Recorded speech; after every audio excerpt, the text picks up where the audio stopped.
Wonderful SR ક્રિએશનમાં આપ સર્વેનું સ્વાગત છે. આજે આપણે જોશું ભાદરવા સુદ એકમથી નોમ સુધી રામદેવના નોરતાનો મહિમા. શા માટે રામદેવ પીર 12 બીજના ધણી કહેવાયા? રામાપીરના જન્મની કથા. મિત્રો, વિડીયો પસંદ આવે તો વિડીયોને લાઈક કરશો, વધારેમાં વધારે લોકો સુધી પહોંચાડશો અને જો ચેનલમાં નવા હોય તો ચેનલને સબસ્ક્રાઇબ જરૂરથી કરશો. ભાદરવા સુદ એકમથી નોમ સુધી રામદેવ પીરના નોરતાની ઉજવણી કરવામાં આવે છે. સમગ્ર ભારત દેશમાં જ્યાં રામાપીરના ભક્તો છે ત્યાં નોરતાની ઉજવણી ધામધૂમથી થતી જોઈ શકાય છે. ભક્તો આ 9 દિવસ સુધી ભગવાન રામાપીરના ભજનો ગાય છે તેમજ રામદેવ પીરને લીલા નેજા અને લીલા ઘોડા શ્રદ્ધાથી ચડાવે છે. કેટલાક 9 દિવસ સુધી ઉપવાસ કે એકટાણું કરે છે. ભાદરવા સુદ બીજનું વિશેષ મહત્વ છે કારણ કે આ દિવસે રામદેવ પીરનું પ્રાગટ્ય થયું હતું. તેથી આ અવસરનો વિશેષ મહિમા છે. રામદેવ પીરનો જન્મ લગભગ 600 વર્ષ પૂર્વે વિક્રમ સંવત 1409ની ભાદરવા સુદ બીજના દિવસે થયો હતો. રાજસ્થાનના બાડમેર જિલ્લામાં કાશ્મીર નામનું ગામ છે.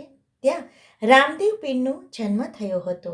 આજે આ સ્થળને રામદેવરા કહે છે. રામદેવ પીરના માતાનું નામ મિનળ દેવી અને પિતાનું નામ અજમલરાય છે.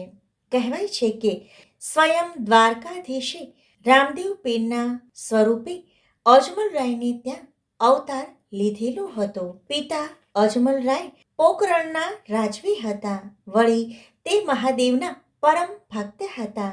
એક વખત તે કાશી વિશ્વનાથના દર્શન કરવા માટે જાય છે, જ્યાં તેમની ભક્તિથી પ્રસન્ન થઈને ભગવાન શિવ તેમના સપનામાં આવે છે અને દ્વારકા જવા કહે છે. તેથી અજમલરાય પત્ની મિનળદેવી સાથે દ્વારકા જાય છે. ત્યાં દ્વારકા મંદિરે દર્શન કરે છે. એક દંતકથા અનુસાર અજમલરાય સમુદ્રમાં છલાંગ લગાવી દે છે. સમુદ્રની અંદર રહેલી પ્રાચીન બેટ દ્વારકામાં તેમને સાક્ષાત શ્રીહરિના દર્શન થાય છે. અજમલરાય ધન્ય થઈ જાય છે અને તેમને જ પોતાના પુત્ર તરીકે પામવાની ઈચ્છા વ્યક્ત કરે છે. ત્યારે દ્વારકાધીશ કહે છે કે તે અજમલરાયના બીજા પુત્રના રૂપમાં જન્મ લેશે. તેથી વિરમદેવ બાદ રામદેવનો જન્મ થાય છે. વળી જ્યારે રામદેવ પીરનું પ્રાગટ્ય થયું ત્યારે ખંડમાં કંકુના પગલાં પડ્યા હતા. એક માન્યતા અનુસાર સ્વયં ભોળાનાથ પણ રામદેવ પીરના દર્શને આવ્યા હતા અને ભગવાન શિવે રામદેવને ભમ્મર ભાલુ, ગુગળ ધૂપ, ભસ્મ, ધૂળી ધર્મ ધજા અને આદિ પંથની અલખની જોડી ભેટ તરીકે આપેલા. રામાપીરના અનેક પરચાઓ જોવા મળે છે.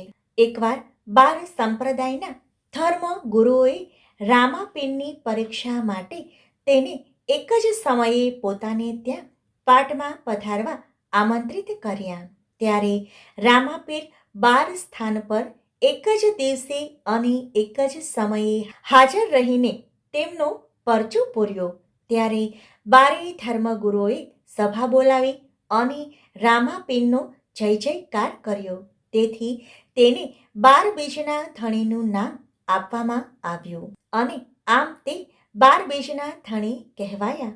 અને આમ દર માસની સુદ પક્ષની બીજ ભગવાન રામાપીરને સમર્પિત છે. આ દિવસે બીજ દર્શનનો વિશેષ મહિમા છે. આમ ભગવાન રામાપીરના નોરતાનો તહેવાર ઉજવવામાં આવે છે.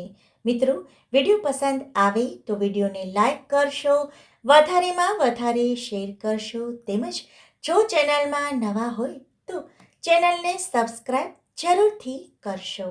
આભાર.